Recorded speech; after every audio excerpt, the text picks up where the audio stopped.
Ке стане ли случајот со Јордан Камчев дополнителна пречка за македонските преговори со Европската Унија? Последните реакции од официјална Софија, која одблиско се интересираше и се запозна со условите во Шутка, каде веќе 8 месец се наоѓа македонскиот бизнисмен, само ги прошири шпекулациите за ова можно сценарио. Конкретно од бугарската страна за вакво нешто нема било каква информација.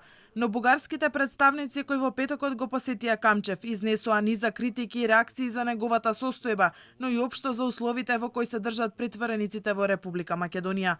Од владата не сакаат да коментираат ништо околу целиот случај, ниту пак за можното несакано сценарио со проширувањето на блокадата. Од владата велат дека согласност европските практики се држат настрана од судството.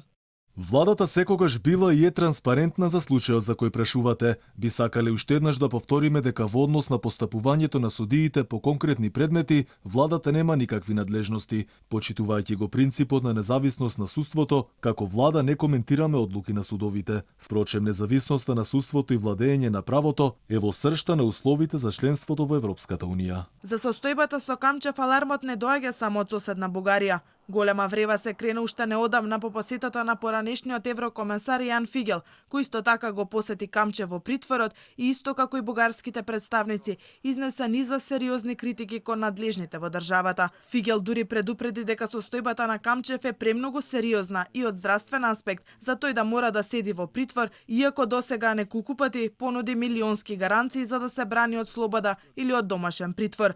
Она што дополнително го компрометира целиот случај, а што во забелешките го наведоа и бугарските представници е случајот со Агенцијата за национална безбедност, по чија белешка за наводно бегство Камчев заврши во притвор. Тој што ја потпишал деновиве заработи кривична пријава како осомничен за измама и уцена на бизнисмен.